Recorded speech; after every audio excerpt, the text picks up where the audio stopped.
안녕하세요. 유상민 목사입니다.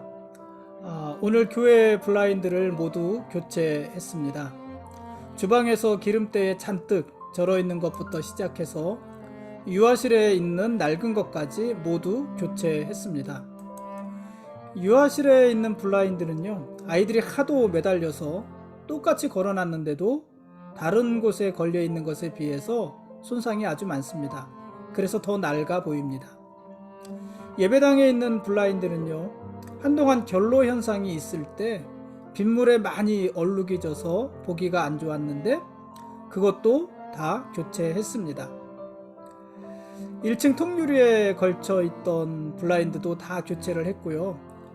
그러고 보니까는 교회가 한결 더 밝아졌습니다. 그 모습에 기분이 좋았습니다. 그런데 문제는요, 떼어낸 블라인드를 처리하는 것입니다. 보통은 새 것을 시공해 주시는 분들이 떼어낸 것들을 가져가서 처리해 주시는데, 오늘 시공해 주시는 분들은 떼어낸 블라인드를 모두 놓고 갔습니다. 자신들은 가져가서 처리할 수 없다고 했습니다. 결국 교회가 이것들을 치워야 되는데, 여러분도 알다시피 요즘은 쓰레기 치우기가 만만치 않지 않습니까? 급한 대로 알루미늄으로 되어 있는 프레임하고 또 블라인드, 천을 모두 분리해 두었습니다. 그리고 이 알루미늄은 재활용이 되지 않을까, 그렇게 생각을 하고 있고, 이 블라인드 천은 쓰레기 봉투에 담아서 버리면 되지 않을까, 그렇게 생각을 하고 있는데 어떻게 될지 모르겠습니다. 지금 쓰레기로 처리하려고 분리해 놓은 이 블라인드는요, 오늘 새벽까지만 해도 교회 곳곳에 걸려있던 것들입니다. 교회 곳곳에 걸려 있으면서 햇빛도 막아주고 바람도 막아주면서 자기 역할을 잘 하던 것들인데, 그것을 떼어내니까 떼어내자마자 쓰레기가 됐습니다. 그 모습이 마치 나무에 붙어 있지 않은 가지 같고요, 이미 맛을 잃은 소금을 보는 것 같습니다. 소금이 짠맛을 잃으면 밖에 버려져서 사람에게 밟힐 뿐이고, 가지가 나무에 붙어 있지 않으면 사람들이 그것을 모아다가 불사르는 법 아닙니까? 그와 마찬가지로 블라인드가 창에 붙어 있지 않으니까 그냥 골치 아픈 쓰레기밖에 되지 않았습니다. 그래서요, 소금은 맛을 잃지 말아야 되는 것이고요, 가지는 나무에 붙어 있어야 되는 거고요, 블라인드는 창에 걸쳐 있어야 되는 것입니다. 그리고 우리 모든 성도들은 주님께 붙어 있어야 하는 것입니다. 그래야 생명이 있는 것입니다. 그래야 열매를 맺는 것입니다. 주님에게서 떨어져 나온 성도는 다만 사람의 발에 밟히고 사람들이 모아 불에 던지는 그러한 처지가 되고 마는 것입니다. 블라인드 몇 개 버리고 너무 과장된 묵상을 제가 한 것인가요? 아무튼 그렇습니다. 오늘 말씀 보시겠습니다. 오늘 읽을 말씀은 사도행전 13장부터 15장 35절까지 말씀입니다. 사도행전 13장과 14장은 바울의 1차 선교 여행에 관한 기록이고, 15장 1절부터 35절까지는 바울의 1차 전도 여행에서 파송된 율법과 복음의 문제를 다루었던 예루살렘 종교회의에 대한 내용입니다. 사도 바울이 3차에 걸쳐서 선교여행을 했다는 사실을 우리는 다 알고 있지 않습니까? 근데 우리가 사도행전을 읽으면서 어디서부터 어디까지가 1차 선교여행이고 또 어디서부터 어디까지가 2차인가 3차인가를 분류하는 것은 쉽지가 않습니다. 물론 이제 어느 참고 자료를 보면서 어디부터 어디까지 몇 장 몇 절부터 몇 장 몇 절까지는 1차, 그 뒤에 몇 장 몇 절까지 2차, 이렇게 된 것을 참고할 수는 있지만은, 우리가 읽으면서 어디까지가 1차구나, 어디까지가 2차구나, 또 어디까지가 3차구나, 이렇게 분류해내는 것은 쉽지가 않습니다. 왜 그럴까요? 그 이유는 바울의 선교, 바울의 선교의 기준, 그것을 우리가 모르기 때문에 그렇습니다. 어떤 기준점을 가지고 움직이고 있는데 그 기준점이 무엇인가? 이것을 모르는 것입니다. 사도 바울의 선교 여행에는요, 항상 베이스 캠프가 있습니다. 베이스 캠프. 베이스 캠프를 차려놓고 거기를 중심으로 1차, 2차, 3차에 대한 선교 여행을 하는 것입니다. 그 베이스 캠프가 어디였을까요? 사도 바울의 선교의 베이스 캠프, 그것이 바로 안디옥 교회였습니다. 안디옥 교회, 우리가 어제 살펴본 안디옥 교회입니다. 이 안디옥 교회는 어떤 교회입니까? 안디옥 교회는 최초의 이방인 교회였잖아요. 안디옥 교회는 어떻게 세워졌냐면은 구브로와 구레네의 몇 사람들이 안디옥에 와서 헬라인에게도 복음을 전하면서 시작된 교회입니다. 그러니까 이 당시 상식은 유대인들에게만 복음을 전하는 것이 상식이었는데, 이 구브로에서 온 사람들, 또 구레네에서 온 사람들은 유대인들뿐 아니라 헬라인들, 이방인들에게도 복음을 전하기 시작했다는 것이에요. 그리고 그들이 이방인들, 헬라인들에게 복음을 전할 때 그들이 크게 반응을 했고, 그래서 그들이 모여서 세워진 교회가 안디옥 교회입니다. 그러니까 이 안디옥 교회는 최초의 이방인 교회라고 할 수 있는 것입니다. 이 안디옥 교회는요, 큰 일들을 많이 해요. 근데 어쨌든 이 이방인들에 의해서 안디옥 교회가 세워지자 예루살렘 교회에서는, 이 예루살렘 교회가 모교회잖아요. 모교회. 그러니까 예루살렘 교회에서 안디옥 교회로 목회자를 파송합니다. 목회자를 파송하는데 그 목회자가 누구냐면 바나바입니다. 바나바. 왜 바나바를 하필 목회자로 파송했냐면은 이 바나바가 구브로 사람이거든요. 이 지도를 보면 예루살렘이 있고 그 서편에 이제 지중해가 있잖아요. 해안길을 따라 북쪽으로 쭉 올라가서 이제 뭐 어제 우리가 본 가이사랴도 지나고, 가이사랴를 지나서 더 북쪽으로 올라가서 안디옥이거든요. 그리고 안디옥에서 이 서쪽으로는 지중해잖아요. 그래서 한 120km 정도 떨어진 곳에 섬이 하나 있는데 그 섬이 바로 구브로라는 곳입니다. 이 섬이 그냥 조그만 섬이 아니고요, 우리나라 제주도의 뭐 한 5배 된대나 뭐 그렇게 큰 섬이에요. 그 섬이 있고 그 섬 사람이 바로 바나바였던 것이에요. 그리고 그 구브로에서 사람들이 안디옥으로 와서 안디옥에서 헬라 사람들에게 복음을 전한 거잖아요. 그러니까 이 안디옥 교회를 세우는 데 있어서 구브로 사람들, 또 구레네 사람들의 역할이 굉장히 컸었다고 볼 수 있는 것이죠. 그래서 그곳에 예루살렘 교회가 목회자를 파송하는데 그 첫 번째 목회자가 바로 바나바였던 것입니다. 바나바는요, 이 안디옥 교회에 파송 받은 후에 어떻게 하냐면은 그 안디옥에서 더 북쪽으로 올라가면은 올라가면은 다소라는 곳이 있는데, 이 다소라는 곳에 있는 바울을 데리고 옵니다. 그 당시 뭐 사울이죠. 사울은 다소 사람이잖아요. 그 다소에 있는 바울을 데려와서 1년 동안 안디옥 교회에서 하나님의 말씀을 열심히 가르치면서 목회를 했습니다. 그러니까 이 바나바는 목회적인 그런 은사가 있었던 사람이라면은 바울은 가르침에 대한 은사, 말씀을 가르치는 것에 대한 은사가 있었던 사람이잖아요. 그러니까 얼마나 궁합이 잘 맞았을까요? 뭐 궁합이란 말 써도 될까요? 얼마나 그 합이 잘 맞았을까요? 바나바는 열심히 목회하고 또 그 은사를 따라서 교우들을 잘 돌아보고, 바울은 열심히 하나님의 말씀을 가르치고, 그렇게 한 1년 정도 목회를 하게 됩니다. 그리고 그 안디옥 교회에서 비로소 그리스도인이다 일컬음을 받기 시작했다, 이렇게 말을 하잖아요. 그러니까 안디옥 교회는 그런 교회입니다. 그 안디옥 교회가 바로 바울의 선교의 베이스 캠프 역할을 하는 것입니다.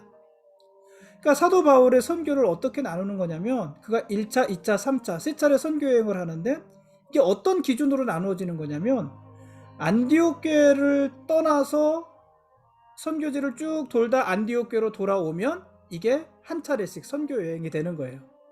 그래서 안디옥 교회를 떠나서 안디옥 교회로 돌아왔을 때 1차, 다시 안디옥 교회를 떠나서 선교지를 쭉 다니다가 다시 안디옥 교회로 돌아왔을 때 2차, 그렇게 3차까지 선교 여행을 하게 되는 것입니다.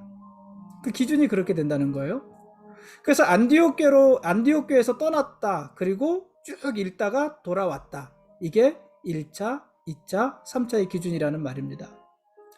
그래서 이 바울의 선교 여행을 보면은요, 1차 선교 여행은요, 13장 2절에서, 오늘 읽을 말씀이죠. 13장 2절에서 안디옥 교회가 바울과 바나바와 바울을 선교사로 파송하는 것으로 시작을 해서 14장 26절에서 안디옥 교회로 돌아오는 것, 그것으로 끝이 나는 거예요. 그게 이제 1차 선교 여행이 되는 것입니다. 2차 선교 여행은 15장 40절에서 바울이 신라와 함께, 이제 바나바가 아니에요. 바나바와 약간 갈등이 있었잖아요. 그래서 그와 헤어지고 신라와 함께 안디옥 교회를 떠나면서 시작해서 18장 22절에서 안디옥 교회로 돌아오면서 끝이 나는 것입니다. 이게 2차 선교 여행이고요. 3차 선교 여행은 바울이 안디옥으로 돌아오고 나서 금방 다시 안디옥 교회를 떠나요. 그래서 안디옥 교회 2차 선교 여행을 마치고 안디옥 교회로 돌아온 지 얼마 되지 않아서 다시 안디옥 교회를 떠났다는 18장 23절. 18장이나. 그러니까 18장 22절까지 전도 여행이 2차 여행이 끝나고 23장에서 바로 3차 여행이 시작이 되는 거예요. 그래서 그때 안디옥 교회를 떠나면서 시작을 해서 21장까지가 바울의 3차 선교 여행이 되는 것입니다. 그러니까 이 안디옥 교회가 바울 선교의 베이스 캠프 역할을 하는 것입니다. 안디옥 교회는 참 훌륭한 교회지요. 바울은 위대한 선교사지요. 물론 이제 바울은 당연히 위대한 선교사지만은 그런 안디옥 교회도 정말 위대한 교회인 것입니다. 안디옥 교회는요, 사도행전 11장 28절 어제 읽은 말씀에 천하의 큰 흉년이 들었을 때, 이 천하의 큰 흉년이 들었다는 것은 성경에도 기록되어져 있지만은 일반 역사서에도 기록되어져 있는 그 큰 흉년의 때가 있었거든요. 그 큰 흉년이 들었을 때 헌금을 모아서 예루살렘을 도왔던 교회가 바로 이 안디옥 교회고, 또 안디옥 교회가 최초로 선교사를 파송한 교회가 되는데, 그때 파송한 선교사가 누구예요? 바울과 바나바잖아요. 바나바와 바울. 근데 이들이 어떤 사람이냐면은, 바나바는 자기 교회의 담임 목회자였고, 바울은 말씀 사역에 가장 큰 영향력을 가지고 있었던 사람이잖아요. 그러니까 바나바와 바울은 그 교회의 가장 핵심되고, 가장 중심이 되고, 또 가장 유능한 그런 사람들이었는데, 가장 영향력이 있었던 그 두 사람을 선교사로 파송한 거예요. 자기 교회 붙잡아두지 않고 선교사로 파송한 거예요. 그리고 그들의 선교 사역을 끝까지 도우며 후원하는 것입니다. 그러면서 이 안디옥 교회가 이방인 선교의 중심지로서 중심 역할을 하면서 딱 그 자리를 지키고 있는 것입니다. 그러니 바울이 위대한 선교사지만은 사실은 그를 선교사로 파송하고 후원하는 이 안디옥 교회도 정말 멋진 교회인 것입니다. 그래서 안디옥 교회 하면 우리가 생각하는 것이 선교하는 교회, 그렇게 우리가 생각을 해도 되고요. 최초의 선교사를 파송한 교회, 그 말이 맞고요. 오늘날도 안디옥 교회라는 교회들이 굉장히 많이 있잖아요. 오늘날도 안디옥 교회라는 교회들의 공통점은 뭐냐면 선교적인 마인드를 가지고 목회하는 교회다. 이렇게 보면은 뭐 거의 틀리지 않습니다. 그래서 오늘날도 안디옥 교회들은 그 교회의 핵심 가치가 선교에 있는 교회들인 경우가 대부분입니다. 안디옥 교회는 그런 교회였습니다. 그러니까 오늘 읽을 사도행전 13장과 14장은 바울의 1차 선교 여행에 관한 기록입니다. 안디옥 교회는 성령의 명령을 따라서 바울과 바나바를 선교사로 파송했습니다. 거듭 말하지만 그 교회에서 가장 중요하고 가장 유능한 두 사람을 선교사로 보낸 것입니다. 정말 대단한 결정입니다. 교회에 가장 핵심된 두 사람이 빠지면은 교회가 위태로울 수 있잖아요. 그런데 그 두 사람을 보낸 것입니다. 그렇게 파송된 바울과 바나바는 첫 행선지를 바나바의 고향이었던 어디요? 구브로로 정하고 이방인 선교를 시작했습니다. 이후에 바울은 비시디아 안디옥의 유대인 회당을 찾아서 그곳에서 구약 이스라엘의 역사를 개관하면서 하나님의 오랜 약속이 예수 그리스도를 통해서 성취되었다는 사실을 전합니다. 특히 바울은 예수 그리스도의 부활이 하나님의 약속이 성취된 사건이다 하는 것을 밝히고요. 그 예수님을 믿는 여부에 따라서 구원과 심판이 결정된다. 이렇게 복음을 전합니다. 오늘 우리한테는 이것이 너무나도 당연한 이야기지만은요, 이 당시에는 이것이 굉장히 힘든 말이었어요. 어떻게 구원받느냐?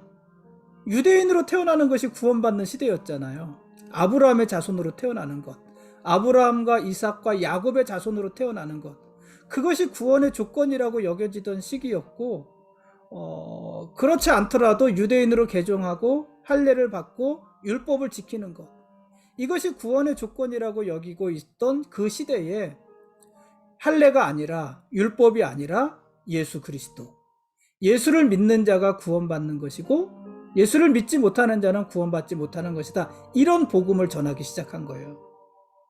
그러니까 이 복음이 나중에는 문제가 되잖아요. 그래서 오늘 읽은 말씀 중에서도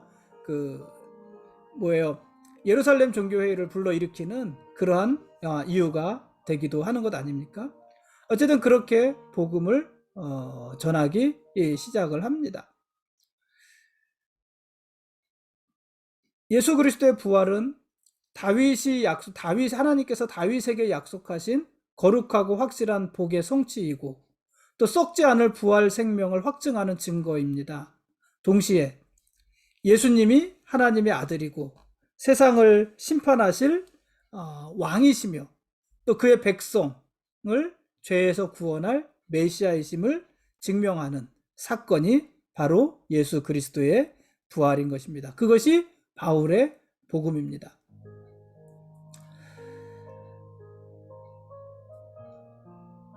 만일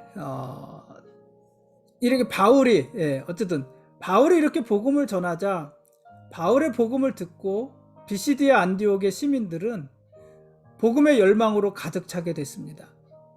그 모습을 보고서요, 유대인들은 시기심으로 가득 차게 되고, 그래서 바울과 바나바를 모함하고 또 비방하고 그들을 위협하고 협박하게 됩니다. 그렇게 자신들이 하나님께 선택받은 백성이라는 그 신분에 안주하면서 복음을 받아들이지 않는 유대인들, 이들은요 하나님의 구원에서 제외가 될 것입니다. 그러나 복음을 열망하면서 예수님을 영접하는 이방인들은 하나님의 백성이 되고 영생을 누리게 될 것입니다. 여러분, 그러니까는요, 구원에 있어서는 이 사람이 히브리파인지 헬라파인지 유대인인지 이방인인지 그것이 중요한 것이 아닌 것입니다. 그리고 그들이 율법을 받았는지 받지 못했는지, 할례를 받았는지 받지 못했는지, 그것이 중요한 것이 아닙니다. 구원에 있어서 중요한 것은 오직 예수님을 그리스도로 믿고 영접하는지 그렇지 않은지, 그거밖에는 없는 것이에요. 이게 바울의 복음이었고요. 유대인들은 그 복음을 받아들일 수 없었고요. 그래서 예루살렘에서 종교회의가 일어나는 것입니다. 그게 15장의 내용입니다. 바울은요, 선교하면서 이고니온에서 핍박을 받았습니다. 근데 재미난 일도 많아요. 루스드라에서는요, 신적인 존재로 추앙을 받았어요. 바울이 막 병든 자를 고치고 하니까는 신이다, 이렇게 생각을 했어요. 그래서 루스드라 사람들은 바나바를 제우스라고 하고 바울을 헤르메스다, 이렇게 여기면서 이들에게 제사 지내려고 제사장들이 막 찾아오잖아요. 제우스와 헤르메스, 여러분 잘 아시는 바지만은 다 그리스 로마 신화에 나오는 신들, 그 당시 이방의 신들이잖아요. 근데 바울과 바나바는 자신들이 신적인 존재로 추앙받을 때 교만해지지 않았습니다. 우리가 이렇게 대단하구나, 교만해지지 않았고, 오히려 바울과 바나바는 루스드라 시민들이 그런 이방 신들을 버리고 하나님께로 돌아올 것을 설교했습니다. 바울과 바나바는 안디옥 교회에서 파송받아서 복음을 전했던 도시들을 다시 역으로 방문하면서 제자들과 교회들을 굳건하게 세웁니다. 그리고 안디옥 교회로 돌아와서 하나님이 하신 일을 교회에 보고합니다. 그렇게 바울의 1차 선교 여행이 끝이 납니다. 지금까지 사도행전 13장부터 15장 35절까지 말씀에 대한 길라잡이였습니다. 내일 읽을 말씀은 사도행전 15장 36절부터 18장 22절까지 말씀입니다. 바울의 선교 2차 선교 여행에 대한 내용입니다. 사실 내일은 갈라디아서를 읽으면 좀 더 좋겠다는 생각이 듭니다. 왜냐하면 바울의 1차 선교 여행과 관계된 서신이 바로 갈라디아서라고 볼 수 있습니다. 그래서 갈라디아서를 읽으면 좋겠는데 어쨌든 2차 선교 여행을 먼저 우리가 읽도록 하겠습니다. 우리가 지금 사도행전 13장 14장의 내용을 본 것이고요. 15장은요 조금 거론했지만은 최초의 종교회의에 대해서 이야기합니다. 유대에서 안디옥으로 온 어떤 사람들은요, 이방인들이 교회에 들어오기 위해서는, 이방인들이 구원받기 위해서는 그들도 모세의 법대로 할례를 받지 않으면 안 된다, 이렇게 가르치는 사람들이 있었습니다. 그들은 할례나 율법과 상관없이 예수님을 믿으면 구원받는다는 바울과 바나바와 당연히 다툼을 시작했습니다. 그래서 안디옥 교회가 건강한 교회이기는 하지만은요, 어떤 이런 종교적인 문제, 교리적인 문제가 발생했을 때 그것을 판단할 만한 권위가 아직 없었어요. 그 권위는 어디에 있었냐면 예루살렘 교회에 있었어요. 왜냐하면 예루살렘 교회에 사도들이 다 있었잖아요. 모교회잖아요. 그래서 안디옥 교회는 바울을 어떻게 해요? 바울과 바나바를 예루살렘 교회에 보내고, 그래서 예루살렘 교회에 있는 사도와 장로들에게 그 문제에 대한 의견을 묻게 합니다. 그래서 예루살렘 교회의 사도와 장로들은 모여서 그 문제, 율법과 복음의 문제에 대해서 의논합니다. 과연 이방인들이 할례를 받아야 되느냐, 이방인들이 과연 율법을 다 지켜야 되느냐, 그것이 구원의 조건이냐, 이 문제를 놓고 의논을 하게 됩니다. 그러던 중에 베드로는 어제 그런 말씀했잖아요. 이방인의 사도는 바울이지만 이방인의 선교의 문을 연 사람은 베드로였다. 그것이 얼마나 다행스러운 일이었는가, 이런 이야기를 했었잖아요. 고넬료의 집에서의 경험이 있는 베드로는 그 일을 회상하면서 바울과 바나바의 의견을 지지해 줍니다. 베드로는 유대인이나 이방인이나 동일하게 주 예수의 은혜로 구원받는다, 이렇게 이야기를 했습니다. 그러니까 율법과 할례는 구원과 직접적인 관계가 없는 것이다, 이런 말입니다. 그 베드로에 이어서 야고보는요, 이 야고보는 예수님의 제자 야고보가 아니라 형제 야고보예요. 예수님의 육신의 형제 야고보인데, 그 야고보는 이방인 선교의 정당성을 여러 사례와 성경을 통해서 논증하면서 회의를 마무리했습니다. 그러니까 이 예루살렘 종교회의의 결론은 뭐냐면, 이방인들이 할례 받아야 구원받는 것은 아니다. 율법을 지켜야 그것으로 구원받는 것은 아니다. 예수 그리스도를 믿음으로 구원받는 것이다. 이런 결론을 내린 것입니다. 이방인들이 할례 받지 않고도 하나님의 백성이 될 수 있는 길이 열린 것입니다. 다만 예루살렘 회의에서는 유대인과 이방인이 교회 안에서 서로 화합하게 하기 위해서 이방인들이 교회에 들어왔을 때 유대인들이 꺼리끼는 몇 가지 행위들은 덕을 이루는 차원에서 금지해 줄 것을 요청합니다. 그게 뭐예요? 우상의 제물, 피, 목매어 죽인 것, 음행, 이런 것들을 멀리할 것을 요구합니다. 우상의 제물이나 피, 목매어 죽인 것, 음행, 이런 것을 멀리하라고 한 것은, 금하라고 한 것은 그것이 구원의 문제와 연관이 있기 때문이 아니라 이방인들과 유대인들이 서로 화합하게 하기 위함이었습니다. 이상이 바울의 1차 선교 여행과 그로 인한 예루살렘 종교회의에 대한 내용입니다. 오늘은 여기까지 하겠습니다. 예수님이 우리의 왕이십니다. 그리고 우리는 그분의 거룩한 백성들입니다. 고맙습니다.